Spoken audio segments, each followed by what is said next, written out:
Magandang umaga po sa lahat. Tayo nagbabalik ulit dito sa ating munting channel, Samuel Soriano TV 29. Para mag-discuss ulit ng another coins kung magkano na ang kanyang mga presyo sa ating mga online selling. Ito ay ating hilig po, mangulikta ng barya. At perang papel po, kahit anong barya po, klaseng barya. Ayan, ito ay ating kinokoleksyon at isa tayong kolektor.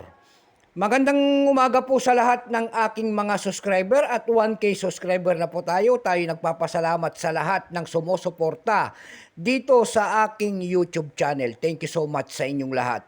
Lalo-lalo na ang aking mga subscriber dyan na nagtsatsaga dito sa aking munting channel, sa aking content na coins. Ayan. Pinipresyon natin ang kanilang mga kung magkano lang kanilang mga halaga sa ating mga online selling. Ayan, magandang umaga po sa inyong lahat in God bless sa aking mga subscriber. Maraming salamat din po sa nanonood doon sa ating FB page. Samuel Soriano, lahat po na nakapalo sa akin doon sa aking FB page. Thank you so much. Lalong-lalo na po yung mga nagsisend ng star sa atin dyan. Maraming salamat po at mabuhay po kayong lahat. In God bless.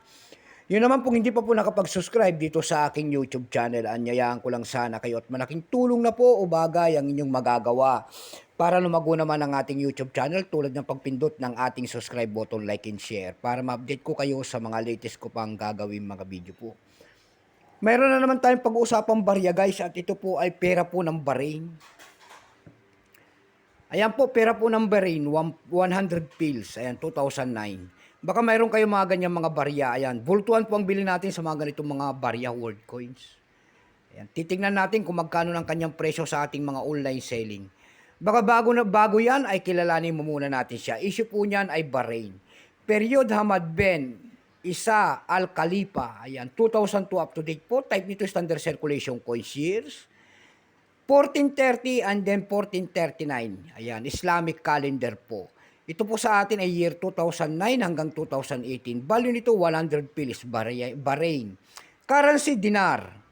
1965 up to date po. Composition niyan ay bimetallic copper nickel, center and brass ring.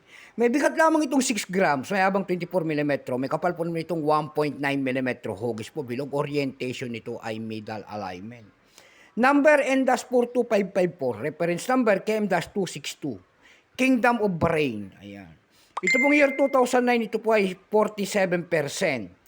Wala pa pong may pakita ang ating bangko ng Bahrain kung ilang piraso ang kanilang ginawa sa barya na hawak natin. Pero may price na po yan doon sa ating numista.com. Ayan, binigyan na po ng presyo ng ating mga kolektor. Yung kanya extra fine ay 41 pesos. Almost uncirculated, 41. Uncirculated nito ay nagkakahalaga na po ng 100 pesos. Tayo naman po ay dumako sa kanyang mga presyo sa ating online selling tulad na lamang po ng ebay.com. Sa ebay.com po, mayroon tayong nakita nagbebenta doon ng $10.92. Nasundan po ito ng $6.50.